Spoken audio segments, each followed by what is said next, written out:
E uma das consequências é que essa dominação da natureza, que é a característica dessa razão instrumental, ela também se aplica, aos poucos, à dominação do homem. Né? A dominação do homem sobre a natureza, a dominação do homem sobre o homem, e hoje a gente já percebe, de alguma maneira, o risco de que também a natureza consegue dar respostas ao modo como ela é tratada. Okay? É importante que vocês frisem que quando ele fala de razão instrumental, ao mesmo tempo ele está falando do sinônimo dessa razão como sendo a razão subjetiva. É essa razão subjetiva que ganha destaque, né, no contexto da razão iluminista ou do momento iluminista, e é a razão objetiva que vai, aos poucos, perdendo lugar, né, nesse contexto da modernidade ou da modernidade europeia aqui, né, falando da Europa iluminista.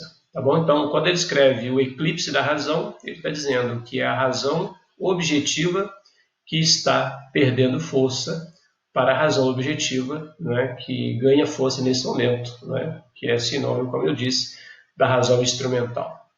Pois bem, como é que se resolve essa crise, né, da razão instrumental se sobrepondo à razão objetiva? Né?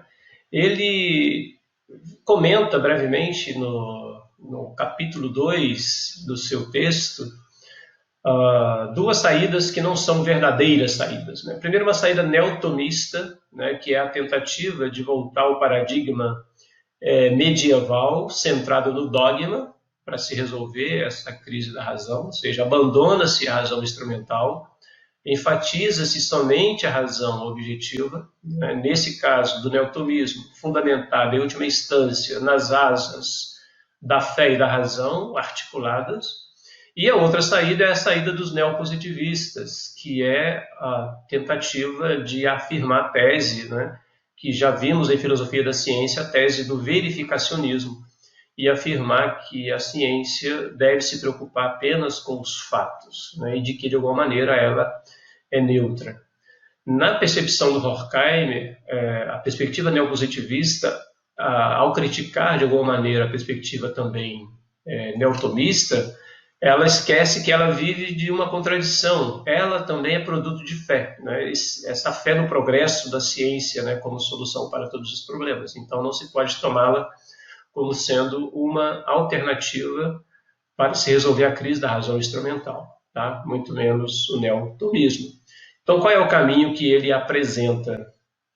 Na perspectiva dele, a saída verdadeira consiste não a de jogar, né, teimosamente um conceito de razão contra o outro, mas é de promover uma crítica mútua e assim, se possível, preparar no domínio intelectual, que é o domínio da filosofia, a reconciliação dos dois na realidade.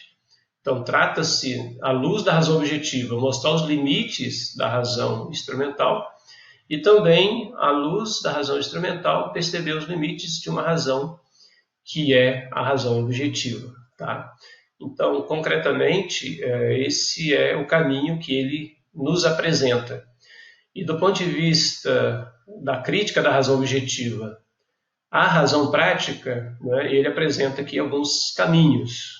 Então, a primeira tarefa da razão objetiva ou da razão crítica, que aqui é sinônimo, né, é denunciar a razão instrumental nestes aspectos que estão aí enumerados. Primeiro, né, que a natureza não pode ser apenas um mero instrumento do ser humano, ou seja, o ser humano não pode, a bel prazer, dominar a natureza, porque de alguma maneira ela vai responder, como já está respondendo.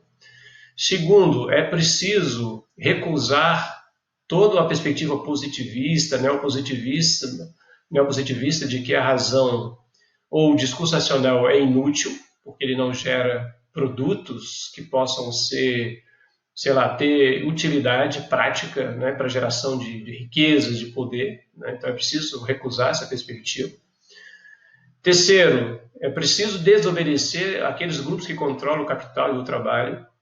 Então aqui tem um caráter de militância mesmo, né? Se vocês se recordam das aulas passadas, né? Tem muito a ver com a 11ª tese de Marx, de que a filosofia não tem somente a tarefa de pensar a realidade, mas ela tem uma tarefa de transformar a realidade.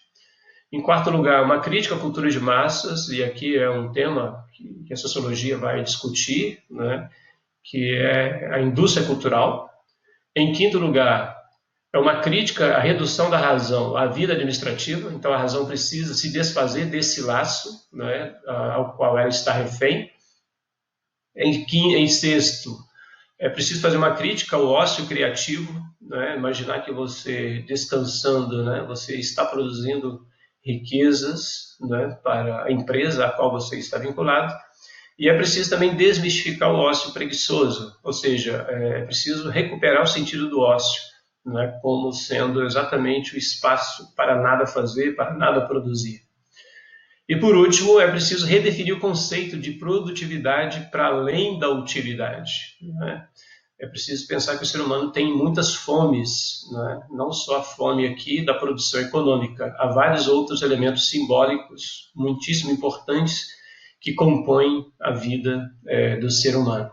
Okay? E a gente podia dizer indiretamente, né, que a razão objetiva também deve e pode ser criticada pela razão instrumental, porque muitas vezes a razão objetiva, como já criticara Marx, né, muitas vezes ela ficou no mundo das nuvens, apenas analisando, refletindo a realidade e muitas vezes não oferecendo aí algum instrumento, né, alguma perspectiva que pudesse inserir na prática, né, que pudesse transformar a realidade, ok?